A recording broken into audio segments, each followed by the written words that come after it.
How's it going, guys? Dynamite here, coming to you as always from the Digital Warfare 24/7 forums, and today do I have a treat for you guys. You might remember the video I did back in Black Ops 2 of this guy who uses the claw grip on his controller, and I'll throw that up on the screen for you guys to check out real quick. His name is going to be James, and he is going to be very much the twin of pro player Optic Clayster. Now let's pause right here as he takes this early death in Team Deathmatch. You see that he's using the Remington, and we're going to be talking a lot about how he's using the Remington on a map that's very traditionally associated with shotguns and SMGs due to the short-range lines of sight.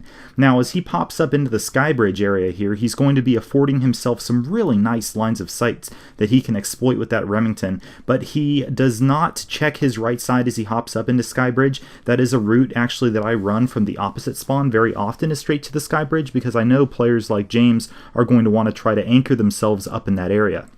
So with that in mind, let's click play here and see what James is going to do on the respawn.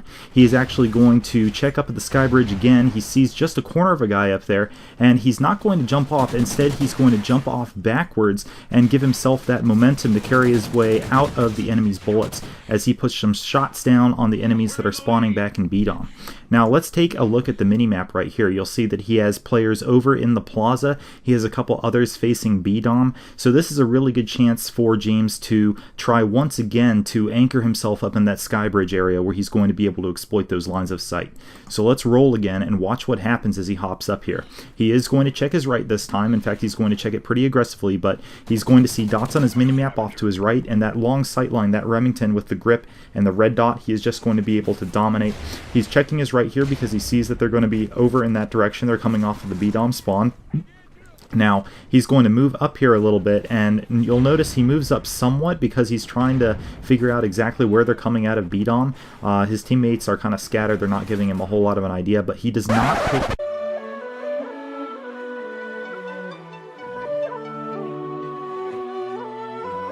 forward into that narrow area with all of those little market stalls and such. That is because he knows that's going to be the domain of the SMGs. Let's pause right there and review that death that he just suffered. You'll see he swings out here to take a look at B-Dom. He thinks that his teammates are all spawning around the C-Dom area, which is going to keep him safe from spawning from behind.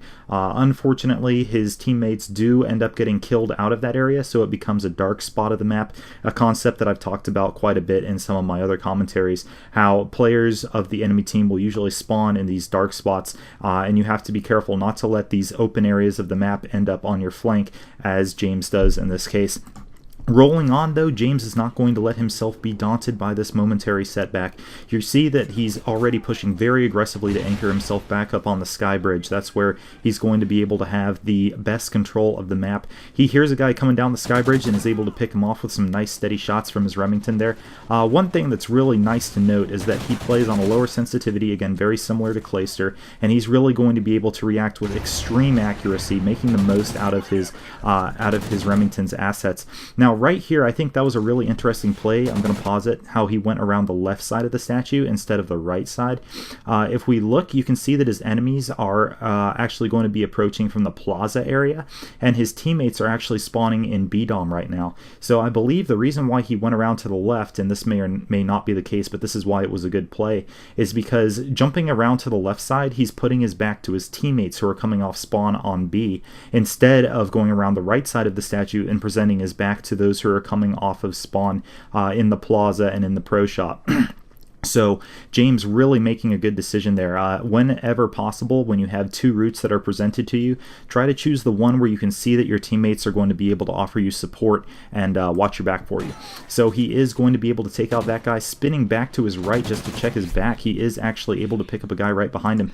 Just to pause real quick and talk about how he engaged that. That was a close range engagement where I would not say he went into it with the advantage, but what he does is he switches to hip fire, and this is something that I think I need to change up in my gameplay a lot, because when I'm in a close quarters situation like that, I'm usually going to jump towards the player because I feel like the closer I get, the better my hip fire is going to be. But what James does, and what a lot of other better players do too that I've noticed, is they actually jump away from a player in close range because it actually enables them the space to get their gun on target. I often notice that when I jump close, I'll feel like I'm pointing the gun right at them, but because I'm so close, I can't actually see that the barrel of my gun is pointed past them and my shots aren't connected. connecting. So I've noticed in my gameplays a lot of the time when it seems like I barrel stuff someone and they don't die and I rage. So that's something I'm taking away from this gameplay. That's something I'm definitely going to want to implement. Putting some fancy jump shotting to work here as he moves into the pro shop and takes out that guy. Now he sees that a enemy's going to be back at C-Dom, but he gets taken out. Now he's able to pick up a nice kill on that guy, blending in nicely into green stairs. He turns his eyes back to A-Dom as he sees that if we pause here, his friendlies are all concentrated right across the middle of the map in the plaza and over by B-Dom. So at this point he knows they're going to be spawning one of two places, A-Dom or back at C-Dom, and he checks A-Dom and they're not there. So guess what that means? They're going to be back this way. So James is going to start moving his way back towards this direction where he thinks they're going to be spawning. He's still checking A-Dom, and at this point his teammates now have started spawning C-Dom, so he can eliminate the possibility of them spawning there. He knows they're all going to be clustered in B-Dom, so he makes a risky play and jumps in. He's going to go with the hipfire and then go to ADS. He's able to unlock his specialist bonus, but he is not able to pick up the potential quad feed there. Now, a submachine gun or a shotgun would have made short work of that quad.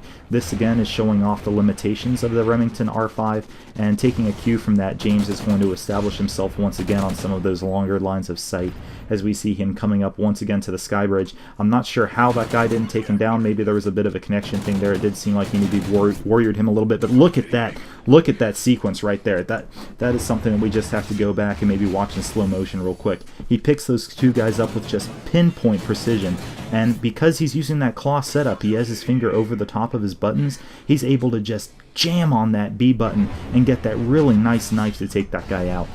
So let's roll here. He's going to get stunned. Unlike other people that might flail around like a hooked fish when they're stunned, James is just going to lay down and let it wear off like a pro. He is now going to be checking his minimap, and if we pause here, we're going to see that there's one teammate back at C-Dom. The others are flanking through the plaza towards A-Dom, so once again, it's a pretty good bet that the enemy team is going to be spawning inside B, which is really where you want to trap them in competitive game types on this map. Trapping them at B while holding A and C is most certainly the prevalent setup that you want to be able to get. Look at him right there trying to pick up a wallbang, and once again he spins and is able to pick up that beautiful fast knife. He's just sitting here in the middle of the map picking them off as they spawn. If we look at the mini-map now, pause real quick, we're going to see that once he finishes this guy off on Skybridge, he can see from the dots that the enemy is going to be spawning over at A. He has teammates at B and C, so he's going to pick that guy up, and immediately he's going to turn and look to his right to try to pick these guys off that are coming from A-Dom.